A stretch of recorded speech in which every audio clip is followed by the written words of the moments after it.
পিঠা বানাইতেছে মাওই। এখন পুত্র বসে বসে হাসতেছে। এখন মাওই বলতেছে, বাবা তুমি হাসতেছো নাকি মুখই এরকম? ভাই আমার মুখই এরকম। আপনাদের হাসি খুশি মুখ দেখে খুব ভালো লাগতেছে, আলহামদুলিল্লাহ বলেন। কেউ ওঠাউঠি করবেন নাকি? নো ডিস্টার্ব, যেহেতু আমরা সবাই জান্নাতের স্টাফ, কথা কোন ঠিক কিনা? আমার বন্ধুগণ, এবার আল্লাহর নবী বলেন, ও যুবক, তোমার বিবিকে মারতে পারো যদি তোমার বিবির মধ্যে 4টা দোষ পাওয়া যায়। জোরে বলুন কয়টা? সেই 4টা দোষ কি কি আপনাদের শুনতে মন চায় কি চায় না? কি সকলেরই চায়? তাহলে গভীর মনোযোগ দিতে হবে। সোনার আব্বাজিরা ভালো করে খেয়াল করেন। 1 নম্বর হলো, আপনার বিবি যদি নামাজ না পড়ে, কি না পড়ে, তাহলে ইচ্ছা মতো সাঁতাবেন। 2 নম্বর, রমজানের রোজা যদি পালন না করে ফাটাবেন। 3 নম্বর, পর্দায় যদি না থাকে মারবেন।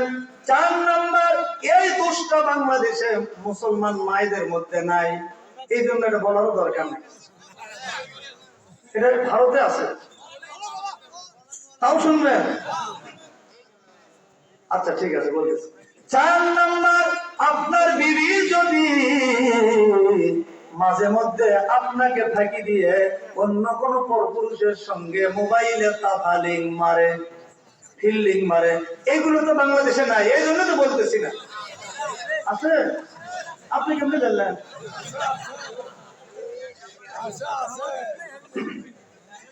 আমার বন্ধুগণ, এই জন্য বলি, বাংলাদেশের মা বোনেরা ওই পরপুরুষের সঙ্গে মোবাইলে তাফালিং মারার সুযোগ পায় কখন?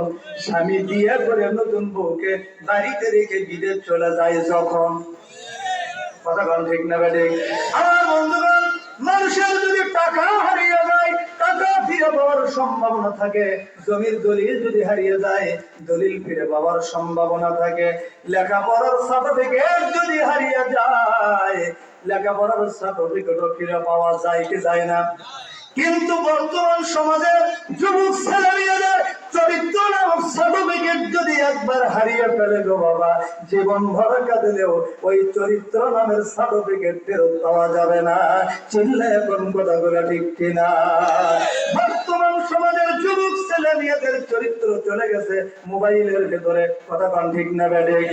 প্রেম প্রীতির জ্বালা, মোবাইলের মেলা, এখন আর চিঠি লেখা লাগে না। চিল্লা এখন ঠিক কিনা? ও ছেলে সারা রাত জাগিয়া ফোনে কথা বলিয়া, কথা বলেন কেন? ও মেয়ে সারা রাত জাগিয়া ফোনে কথা বলিয়া লেখাপড়া বলার ভালো লাগে না। মোবাইল ফোন আসিল কি দোলা লাগিল, ফজরের ঘুম তো বলার ভাঙলো না। চিল্লা এখন কথাগুলো ঠিক কিনা? পেটে ভাত যাই থাক পরনে নাই তার, পেটে ভাত যাই থাক পরনে নাই তার, মোবাইল সারা মেয়ের চলে না। মোবাইল ফোন আসিল কি দোলা লাগিল, ফজরের ঘুম তো বলার ভাঙলো না। চিল্লা এখন কথাগুলো ঠিক কিনা? বন্ধুগণ, আসলে এবার সামনের দিকে চলি। আল্লাহর নবী বললেন, ও যুবক, এই 4টা দোষ যদি তোমার বিবির মধ্যে পাওয়া যায়, তাহলে তোমার বিবিকে মারতে পারো। তবে শরীরের মধ্যে এমন 4টা জায়গা আছে বাবা, ওই 4 জায়গায় মারা যাবে না। কোন কোন জায়গায় মারা যাবে না শুনতে মন চায় কি চায় না? কি সকলেরই চায়? কার কার চায়? একটু হাত তুলে দেখেন দেখি। হ্যাঁ, যাদের মারার অভ্যাস আছে বউকে হাত তুলে। কি রাগ করলেন? আমার বন্ধুগণ, এবার আসুন, আল্লাহর নবী বললেন, ও যুবক, ও স্বামীর দল, ভালো করে শুনে রাখুন। আপনার বিবির 1 নাম্বার, মুখে মারা যাবে না। অনেক পুরুষ আছে রাগ উঠলে কষে কষে মারে, চর আছে না নাই? আল্লাহ রাসূল বললেন, কোন স্বামী যদি স্ত্রীর গালের মধ্যে চর বসায় দেয়, ওই একটা উট আল্লাহর রাস্তায় সদকা না করা পর্যন্ত স্ত্রীর কাছে যাওয়া যাবে না। 2 নম্বর, মাথায় মারা যাবে না। অনেকে আছে রাগ উঠলে বইয়ের চুলের ঝুটি ধরে সুমনে নাতির সাথে আসতে, কি এরকম আছে না? কি বাবাজি, কি দেখছেন এরকম? আপনি তো শোনেননি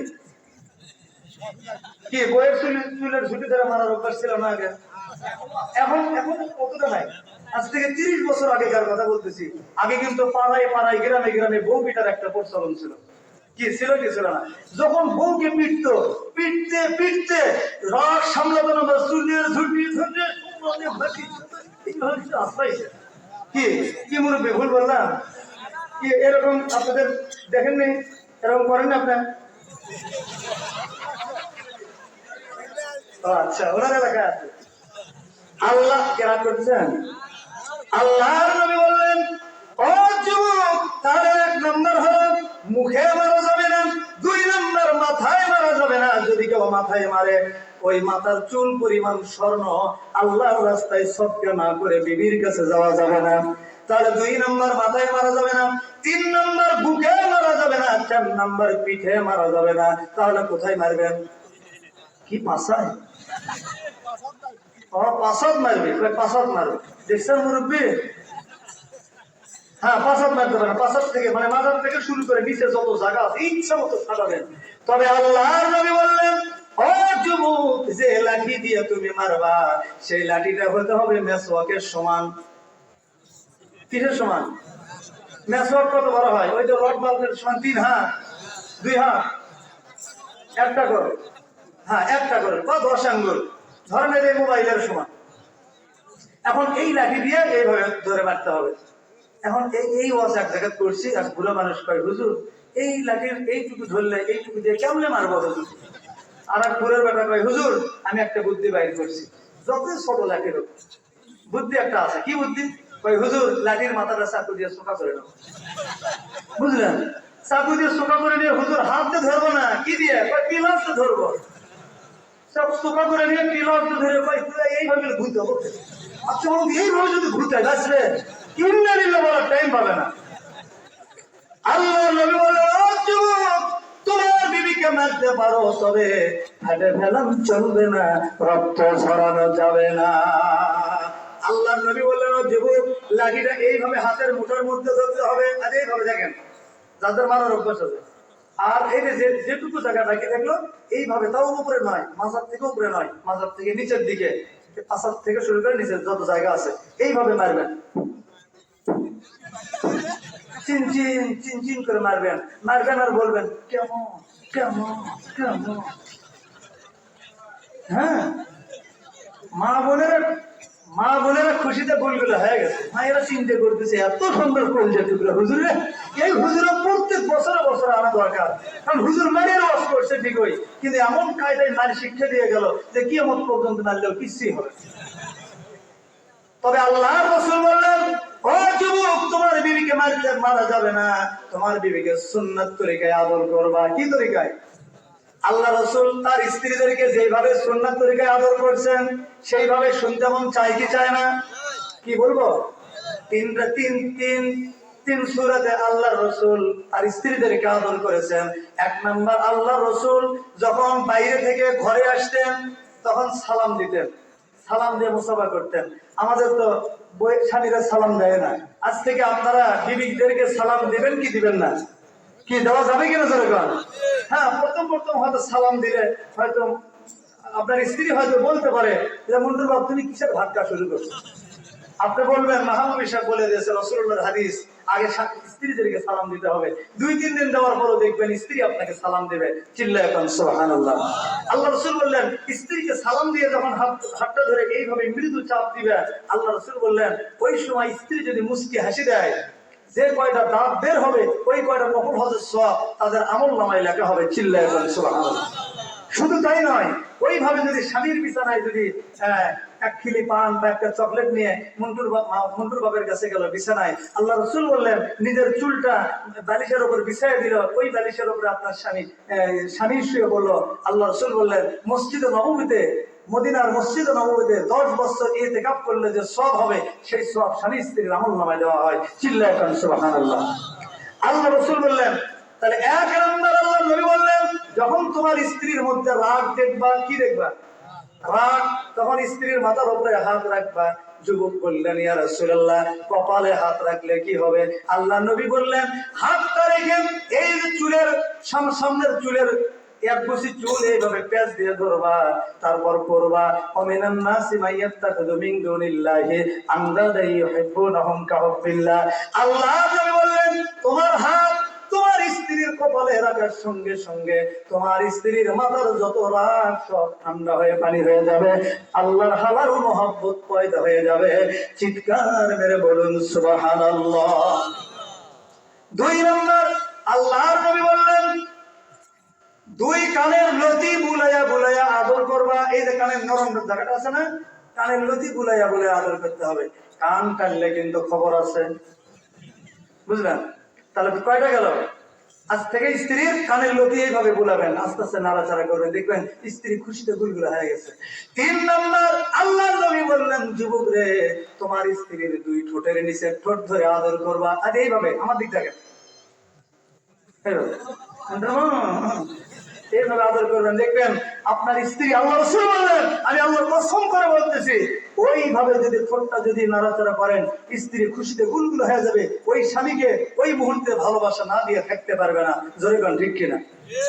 আপনারা তো জীবনে করেন নাই, বিশ্বাস না করেন, আজকে যে না এখন না, ওয়াজের পরে যে আজকে যে ঠোঁটটা নাড়াচাড়া করবেন, দেখবেন খুশিতে গুলগুলো হয়ে গেছে। আমার বন্ধুগণ, এবারে শুন, সামনের দিকে চলেন।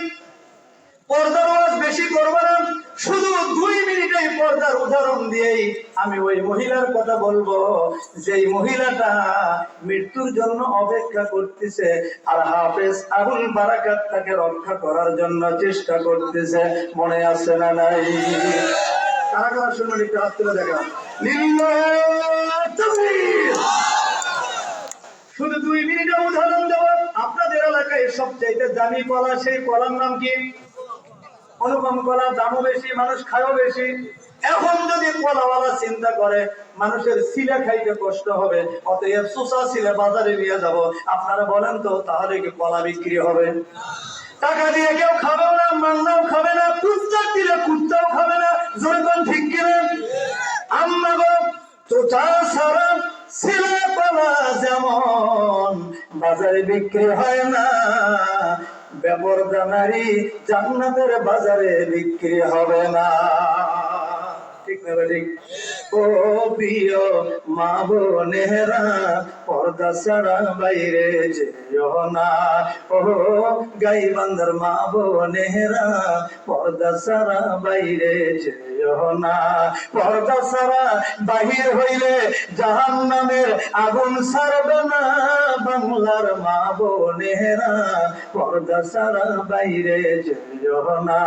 কিয়ামত এমনি কঠিন, সেদিন হবে সবার দুর্দিন। নাফসিয়া নাফসি করে রেহাই পাইবে না। গোবিন্দগঞ্জের মা বোনেরা, পর্দা ছাড়া বাইরে যেও না। ও বাংলার মা বোনেরা, পর্দা ছাড়া বাইরে যেও না। জোরে কোন মারহাবা। ও বুড়িমা কান্দেন না, মনে আছে? বলবো নাকি মনোযোগ দিয়ে আজকের মতো থাক?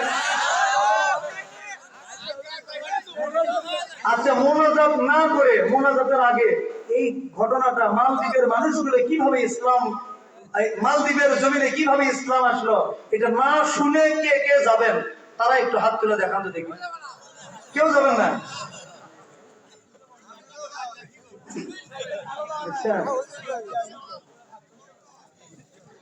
আচ্ছা আচ্ছা, ঠিক আছে, আমি বলবো, আপনারা যদি থাকেন অবশ্যই আমি বলবো, কথা দিয়ে গেলাম, বলবো, অবশ্যই বলবো।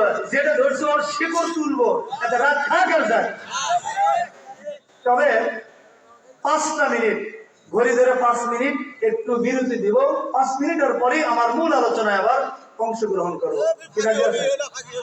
না না না, আমি এইদিকে এইদিকে লাগান, কাম ধরে কথা দিতেছি, কাম ধরে। ওপরে আল্লাহ সাক্ষী, আমি কথা দিলাম, এখান থেকে না বলে যেন না যায়, মন থেকে যেন নাম জানা যায়। হ্যাঁ, জবাব তো দেবেন না। হ্যাঁ, যাওয়া নাই, প্রয়োজনে আপনাদেরকে কিরম ছাড়া করবো, তাও আমি যাবো না। আচ্ছা ঠিক আছে, ইনশাল্লাহ 5টা মিনিট ঘড়ি ধরে। তবে আপনারা যদি বেশি চালাক হন, বুদ্ধিমান হন, তাহলে 5 মিনিটের কাম 2 মিনিটেই হয়। হ্যাঁ, অনেকে হয়তো ভাবতেছেন যে হুজুর হয়তো কালেকশন করবে। না না, কোনো কালেকশন নয়। আজকের মাহফিলে এই অনেক টাকা মোটামুটি সবাই দিয়েছেন। আজকের মাহফিলে এই এতিমখানা মাদ্রাসার জন্য টাকা পয়সা দিলেও চলবে, না দিলেও দিতে হবে। না দিলেও বলেছে, দিলেও চলবে, না দিলেও দিতে হবে। তবে বেশি সবার কাছ থেকে নেব না। এতগুলো মানুষ মা বোনেরা আছে, আপনারা এতগুলো মানুষের ভেতর থেকে শুধু 30 পাড়ার 30 জন সংখ্যা হবে 30। আমি মুসাফির হয়ে দোয়া করব, আল্লাহ পাক আপনাকে পার করে দিবে পুলসিরাতের ব্রিজ। জোরে কানা আমিন। 30 পাড়ার কোরআন শরীফের 30 পাড়ার 30 জন মেহমান যারা কোরআনকে ভালোবাসেন, মাদ্রাসাকে ভালোবাসেন, বাবা আব্বার নিয়তে একটা কোরআনের হাদিয়া 500 টাকা দিবেন। আর মাকে যদি ভালোবেসে থাকেন যে মা দুনিয়া থাক আর না থাক, মায়ের নিয়তে একটা কোরআনের হাদিয়া। 30 পাড়ার 30 জন। আমি মুসাফির হয়ে আপনার জন্য আজকে বৃহস্পতিবারের রাত, মানে জুমার রাত, দোয়া কবুলের একটা উত্তম সময়। আমি মুসাফিরের দোয়া 100% আল্লাহর রাসূল বলছেন কবুল হবে। কেউ উঠাউঠি করবেন না, দেন আর না দেন, কেউ উঠাউঠি করবেন না। কারণ আমি কিন্তু কথা দিয়েছি 5 মিনিট পরে 30 পাড়ার 30 জন হওয়ার সাথে সাথে আমি আমার মূল আলোচনার দিকে যাব। 1 নাম্বার কে আছেন দেখি তো, যারা কোরআনের মহব্বতে, মাদ্রাসা আল্লাহর নবীর মহব্বতে। হ্যাঁ, খুব ঝটপট, আপনার 2-3 মিনিটের ভেতরে একটু 30 জন হয়ে যান। মুরব্বী কি নাম আপনার? আচ্ছা, আয় আল্লাহ, তোমার এক বান্দা কোরআনের 1 নাম্বার পাড়ার সদস্য হওয়ার সৌভাগ্য অর্জন করছেন। আল্লাহ তুমি তার দানটাকে কবুল করে নাও। জোরে কান আল্লাহুম্মা আমিন। কোরআনের 2 নাম্বার পাড়া কি আছেন একটু ঝটপট করে বলেন। মা বোন, আপনাদের প্যান্ডেল থেকে আপনারা 2-1টা করে কোরআন 500-1000 নগদ অথবা বাকি। নগদ যদি থাকে, নগদ যদি 100 টাকাও থাকে, বাকি 900 টাকা বাকিতে লিখে দেন।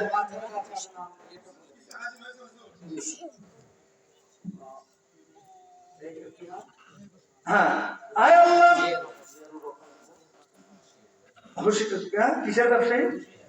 খুশির শীত বস্ত্র, শীত বস্ত্র ব্যবসায়ী। আল্লাহ নাম জিয়াউর রহমান, বাড়িটার রতনপুর। এখান থেকে হয় একটু দূর। দোয়া করে আল্লাহ তার প্রতি রহমত করুক, ভরপুর জাহান্নাম থেকে অনেক দূর। টাকা দিল 2000, আল্লাহ তার প্রতি ভয়ানক বেজার, জান্নাতে খাবার দিও মজার মজার। জোরে কান আল্লাহুম্মা আমিন। কোরআনের 2 নাম্বার হয়ে গেল। 3 নাম্বার আল্লাহ মিঠু ভাই ধর্মপুর ভাই, আমার ভাই মিঠু ভাই, তার জন্য দোয়া করে দেয়। 3000 টাকা নগদ, তাকে দেখাইও বেহেশতের জগৎ। 2000 টাকা বাকি, তাকে দেখাইও বেহেশতের হুরপুরিদের ঝাঁকি। জোরে কান মারহাবা। 3 নাম্বার পর হয়ে গেল। 4 নাম্বার আর কই টাকা কই? 4 নাম্বার, আল্লাহ তোমার বান্দার দানকে কবুল করে নাও, জানে মানে বরকত দিয়ে দাও। খুব জলদি করে, আমি কিন্তু বেশি সময় নেব না। হাফেজ ছাত্র নানা, আল্লাহ নাম বলতে মানা। আল্লাহ টাকা দান করলো 2000 টাকা, আল্লাহ তুমি তাকে দিও না টাকা, জান্নাতে তার সঙ্গে দিও দেখা। জোরে কান আমিন। আর এক মুরব্বী টাকা দিল 100, তার বাড়িতে ফেলো রহমতের বাক্স, টাকার মধ্যে লেখাগুলো কালো, লোকটা মনে হয় ভালো। মা বোনদের প্যান্ডেলে একটু ছেলেদেরকে দিয়ে পাঠান। হ্যাঁ, মা বোন আপনারা ছেলেদের হাতে একটু দিয়ে পাঠান। আর যদি কোনো মা বোনেরা 2-1টা করে কোরআন শরীফের হাদিয়া নগদ অথবা বাকিতে একটু নামটা লিখে দেন। আমি আপনাদের জন্য প্রাণ খুলে দোয়া করব। ওতর গণদিন রাইয়া যাবে, গণদিন রাইয়া যাবে, যৌবনে লাগবে ভাটি। ওই যে দেখো ডাকিতাছে তোমায় কবরের মাটি। ও সেদিন সন্ধ্যার আগে ডুবিবে রে বেলা, 1 সেকেন্ডে ভেঙ্গে যাবে তোমার রঙের মেলা। ও সেদিন কার দিবা জোরে ধমক, কার দিবা জোরে ধমক, কার মাথায় ভাঙবে লাঠি। ওই যে দেখো ডাকিতাছে তোমায় কবরের মাটি।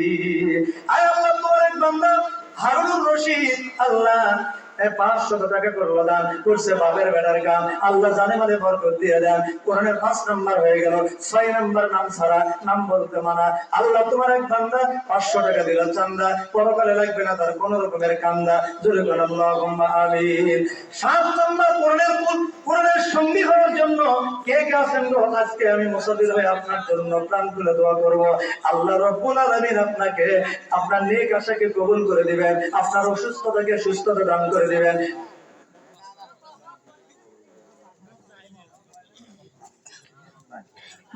মৃত্যু গোলদার মন্ডলের স্ত্রী 500 টাকা বাকি, আল্লাহ তুমি আল্লাহ তার দানটা কবুল করে নাও। কোরআনের 7 নাম্বার হয়ে গেল। আল্লাহ তার দান, হ্যাঁ আল্লাহ তাআলা দানটা কবুল করেন।